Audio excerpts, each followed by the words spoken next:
Good morning, Trinidad and Tobago. In today's video, we're going to talk about how to manage your expectations. Because recently, I've been going through it. I have been feeling as though I've been missing a lot of opportunities, just feeling disappointed majority of the time. I have seriously been battling my expectations. It has been as though all of my expectations are just jumping me. And I shouldn't even say it like that. Let me rephrase. My expectations are getting jumped constantly, and I feel like I am not gonna ease up. Like, all I want for 2022 is to get ease up, but clearly I'm not getting it. And I realized through videos, introspection, and some other stuff that I need to manage my expectations because I felt a lot of disappointment, a lot of missed opportunities. I used to feel like as soon as anybody else get involved in any one of my plans, expect that disappointment gonna take place, expect that some crap gonna take place, and I just gonna get upset. And I had to stop myself and realize that yo, Kyle, ease up. It's starting to go down a path that is not too healthy. So I realize that there's some techniques I need to do, and that's what we're going to be talking about today. About 2 or 3 techniques that really help me to manage my expectations. And let's get started, right? So, the first approach or technique I needed to start doing was I needed to start making my expectations a little more realistic. Because as we get older, things are going to change, people are going to change, priorities going to change. The same friend you was pitching mambo with in primary school may not be the same person you're going to the bar with after university. Their priorities going to change. They probably have children. People have children. Good luck with that. You're married. Good luck with that. And their priorities change. Their time management is different. Before, you all used to be able to line from 8 o'clock in the night and probably head back home around 6 in the morning, but times change. It have the baby at home, it have the wife calling or the husband calling or whatever, it have work in the morning, all of these different things. And I had to adjust my expectations to the reality, right? Because what I had to think about is that I can't plant a mango tree in my backyard and walk out and expect to get soursop. That's not realistic. You have to start being a little more cognizant and start to realize that, there's a particular situation I'm in, and there's only a certain amount of things I can really expect out of the situation. I can't expect people to act and move like how I would move or how I would always want them to move, because everybody different. Everybody had their own experiences, their own trauma, their own things to battle with. And just because I went through what I went through and I would handle something the way I handled it doesn't mean that I have to be like, no, John, that's not the right thing to do. I expected you to do better. Nah, like, yes, I may be disappointed and things, but at the same time, I can't expect people to read my mind. I can't expect people to know exactly what I would do or what I want. Because another thing I realized is that, hey, I wasn't really communicating my expectations. And that's something else I will have to talk about in the next video, because managing your expectations and communicating your expectations, like, both of them are equally important, like, really. So the first approach or technique I needed to start doing to manage my expectations is to start being more realistic.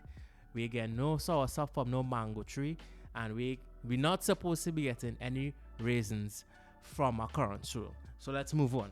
The second thing is that I needed to be open to the possibilities of whatever that situation is, because sometimes my expectations may cage me and chain me into a particular perspective, and that would prevent me sometimes from even enjoying the moments. Because same thing I'm talking about with lying with your friends and stuff like that. Let's say I go to line with my friends, and in my head I expected what we used to do back in the day. Ooh, yeah, boy, that age setting in. Let me rephrase.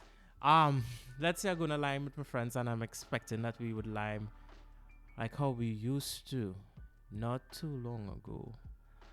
Right, that we used to lime, and then the person could only lime for an hour or two, and instead of enjoying the hour or two, I just upset like, when I'm coming out here just to lime for about an hour and think I'm coming to sour my vibe.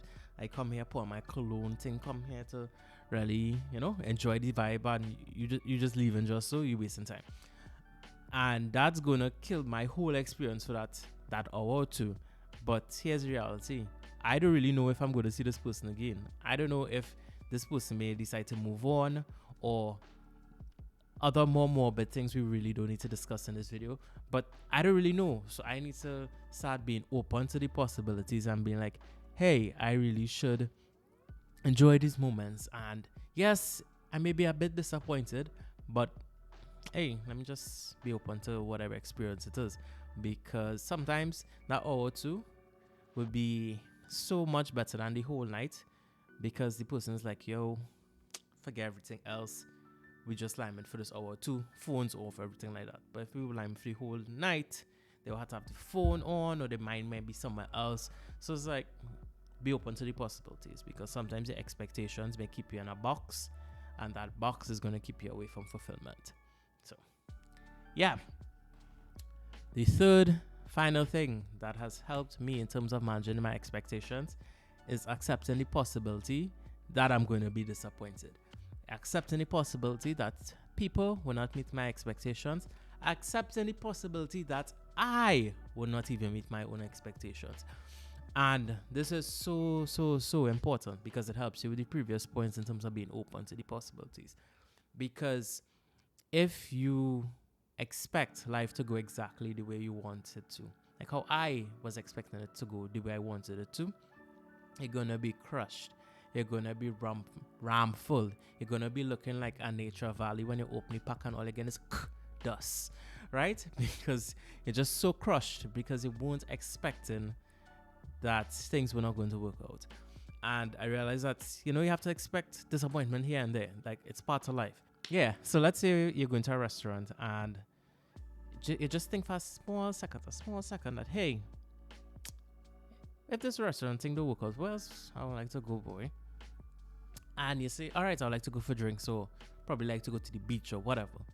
Just by having that little bit of extra thought goes a long way, because let's say the restaurant's closed. Now you already know what you're going to do. You already know what your plan A is. You already know what your plan B is.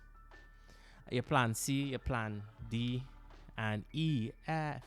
And yeah, so really by expecting the possibility of disappointments, the possibility of things not matching your expectations, sometimes you're able to plan and prepare.